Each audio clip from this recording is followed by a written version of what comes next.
Halo Sobat Waras, apa kabar semuanya? Jumpa lagi ya dengan Pavel 88 Channel. Salam sejahtera untuk kita semua dan salam waras. Yesus Kristus dialah Tuhan dan Juru Selamat. Percayalah kepadanya supaya engkau tidak binasa karena segala dosa-dosamu.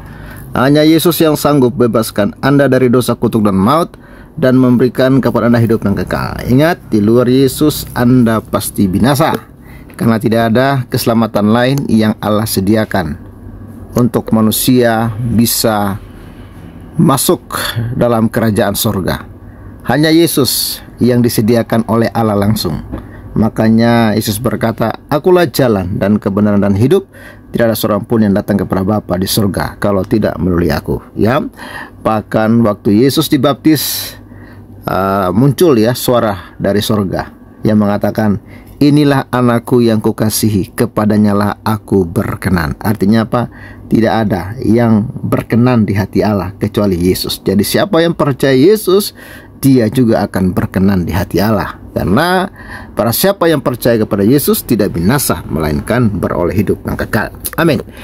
Ya, Sobat Waras, saat ini kita akan bahas tentang putra mahkota Arab Saudi ya, Muhammad bin Salman, yang rupanya saat ini sedang takut ya dibunuh karena menjalin hubungan dengan Israel ya. Dan kekhawatiran ini, ketakutan ini diungkapkan langsung oleh putra mahkota Raja Salman. Dan bagaimana informasi lengkapnya? Langsung saja kita akan membahasnya. Jangan lupa di subscribe channel ini, dan thank you untuk kalian yang support Pavel. Dan hari ini puji Tuhan kita ada penambahan saldo 500.000. Terima kasih untuk orang yang baik hati yang telah mensupport Pavel. Dan bagi Sobat Waras yang ingin mensupport Pavel, bisa mensupport kami lewat nomor rekening yang ada di layar kaca. Terima kasih ya, Tuhan Yesus memberkati. Ini dia informasi lengkapnya. Putra mahkota Arab MBS takut dibunuh karena Israel. Ini baru dimuat 15 Agustus ya 2024. Ini dia sosok Muhammad bin Salman. Jakarta, CNBC Indonesia. Putra mahkota Raja Salman bin Abdul Aziz Muhammad bin Salman MBS mengungkap usaha pembunuhan ke dirinya ya. Jadi memang kebencian para pengikut iblis ini kepada Israel itu sangat luar biasa ya.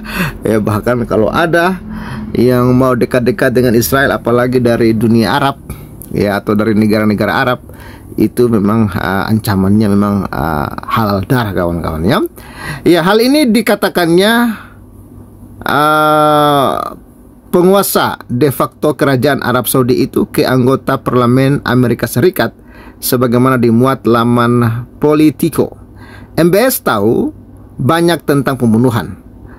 Maut laman mengutip seorang mantan pejabat Amerika Serikat yang diberi pengarahan tentang percakapan tersebut, dan dua sumber lain yang mengetahui dikutip Kamis 15 Agustus 2024. Akhir-akhir ini ia memberitahu anggota parlemen Amerika Serikat bahwa ia berisiko mengalami pembunuhan. Tambahnya, hal ini bukan tanpa sebab. MBS menyebut kesepakatan besar dengan Washington dan Tel Aviv yang mencakup normalisasi hubungan Arab Saudi dan Israel sebagai alasan. Jadi alasan MBS mau dibunuh itu, kawan-kawan, karena MBS ini sedang normalisasi hubungan dengan Israel ya. Pada satu kesempatan saat berbicara dengan parlemen Amerika Serikat, ia telah menyinggung bagaimana pemimpin Mesir Anwar Sadat terbunuh setelah mencapai kesepakatan damai dengan Israel. Ia pun mempertanyakan Amerika Serikat kemana saja Gedung Putih saat Sadat terbunuh, dan sejauh mana upaya yang dilakukan sebelumnya untuk melindungi pemimpin yang tewas tahun 1981 itu. Ia juga telah membahas ancaman yang dihadapinya dalam menjelaskan mengapa kesepakatan semacam itu harus mencakup jalan yang benar menuju negara Palestina, terutama sekarang karena perang di Gaza telah meningkatkan kemarahan Arab terhadap Israel. Jelas laman itu lagi. Meski begitu, sumber Politico juga mengungkap bahwa MBS sebenarnya tak mempermasalahkan membuka kerjasama dengan Israel. Namun ini adalah hal yang berisiko tinggi dan sensitif. Ya kawan-kawan ya, memang inilah risiko kawan-kawan. Apalagi Arab Saudi itu kan ya negara Islam, asalnya Islam di sana, dan kita tahu bahwa dalam ajaran ini sesuai dengan yang kita dengar ya, bahwa Islam itu untuk masuk surga itu rupanya salah satunya harus berjihad lawan Israel. Jadi Israel itu adalah musuh Islam. Nah, MBS yang dimana pemimpin Arab dari mana Islam berada ini malah ingin membangun hubungan dengan Israel.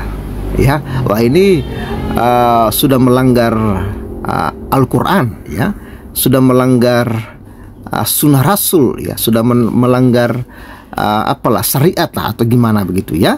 Ya karena ternyata untuk masuk surga itu ya mereka harus jihad lawan Israel. Itulah yang dikatakan oleh Abdul Somad kawan-kawan ya.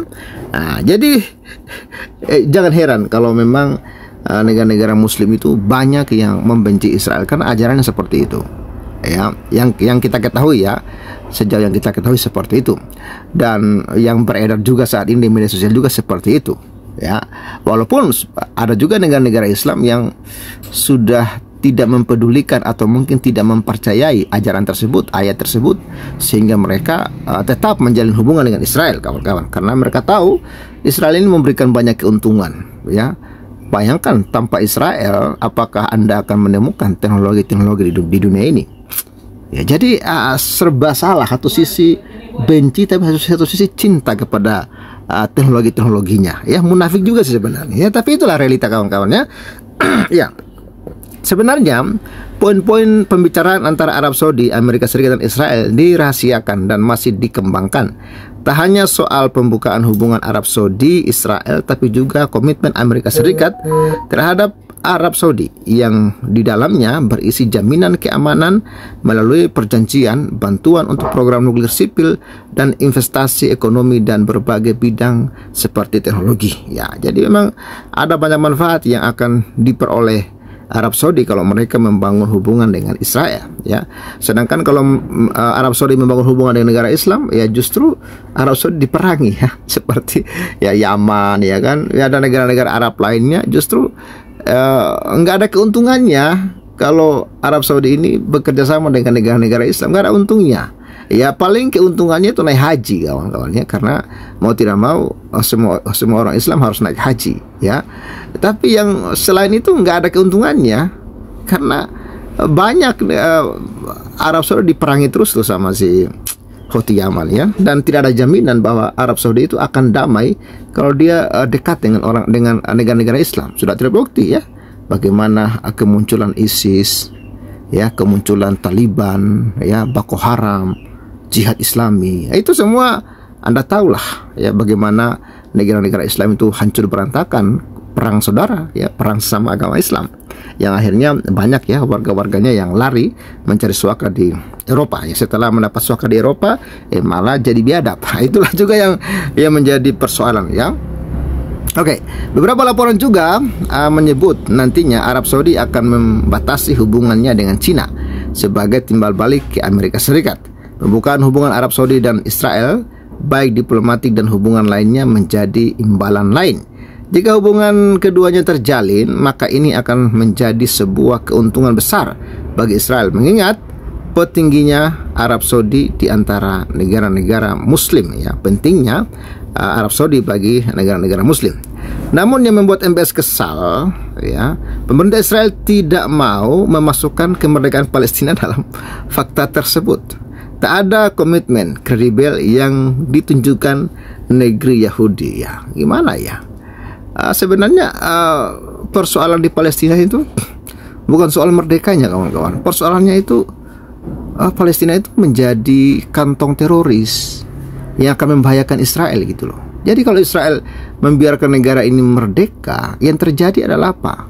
Teroris akan menjadi pusat teroris untuk memerangi Israel sesuai dengan ajaran bahwa ya perangilah Israel, jihadlah lawan Israel supaya masuk surga. Ya kan, itu kan UAS mengatakan, ya, kalau Israel musnah, kita mau masuk surga dengan apa? Nah, gitu. Jadi dengan jihad lawan Israel inilah, ya, Jadi serba salah juga ya. Israel harus punya pendirian ya. Dia tidak mau negaranya diobrak-abrik oleh kepala terorisme ini. Ya. Lalu ya. Cara dia MBS mengatakannya adalah orang Saudi sangat peduli tentang ini dan seluruh Timur Tengah sangat peduli tentang ini. Ujar laman itu lagi menjelaskan pernyataan MBS. Masa jabatan saya sebagai penjaga tempat-tempat suci Islam tidak akan aman jika saya tidak mengatasi masalah keadilan yang paling mendesak di kawasan kami. Tegas sumber Politico lagi yang diklaim mengetahui percakapan yang dilakukan MBS dengan para pemimpin regional dan Amerika. Menurut seorang negosiator Timur Tengah, veteran yang pernah bekerja untuk beberapa presiden Amerika Serikat, Dennis Ross membuat perdamaian adalah bisnis yang berbahaya. Itu terutama berlaku di Timur Tengah, bahkan sebelum Perang Gaza meletus Oktober. Itu cara lain untuk mengatakan ini adalah keputusan penting bagi saya, ujarnya. Itulah sebabnya saya butuh sesuatu untuk itu, tambah Ross. Perwakilan Arab Saudi sendiri tidak mengomentari pemberitaan ini. Kedutaan Arab Saudi di Washington menolak berkomentar. Ya, jadi itu kawan-kawan dilematis dari Muhammad bin Salman. Satu sisi dia menginginkan hubungan dengan Israel itu dinormalisasi, tapi satu sisi dia juga terancam, ya, nyawanya juga terancam karena para umat-umat Islam ini rupanya sangat benci dengan Israel, ya, yang kalau MBS benar-benar sudah menormalisasi hubungan dengan Israel, maka ya nyawanya terancam, gitu kawan-kawan ya. Jadi mengerikan juga ya. Mengerikan juga ya, bukannya kita mengusahakan perdamaian, malah perdamaian dihalang-halangi ya, oleh mereka ini. Ya, tapi itulah realita dan faktanya. Jadi silakan Anda berpikir secara logis ya. Anda harus bersyukur sebagai orang-orang Kristen. Anda diajarkan untuk usahakanlah perdamaian dengan semua orang, ya, dan ajaran kasih Kristus itulah yang membuat kita itu mau berdamai dengan semua orang, ya. Oke, salam waras, itu dulu yang dapat kita bahas pada saat ini. Tuhan Yesus memberkati dan bye-bye. Ya, puji Tuhan, kita juga sudah pasang meteran ya di lokasi gereja. Dan tukang masih terus melanjutkan pekerjaan. Rencana besok sudah di triplek ya untuk plafonnya. Pagi bosku. Nah, ini dia ya. Jadi rangkanya sudah ready. Rangkanya sudah ready, tinggal mau di besok triplek ini besok. Iya. Besok ya? Besok sudah mulai triplek ini. Ini update-nya ya. Tinggal triplek berapa lembar? Sudah tahu tadi sama patukan. Oh. Pak Gerald. Pak Gerald ya. Sekitar 70 lembar kayaknya. Iya. 70 lembar. Angkanya sudah jadi. Tinggal di triplek. Thank you.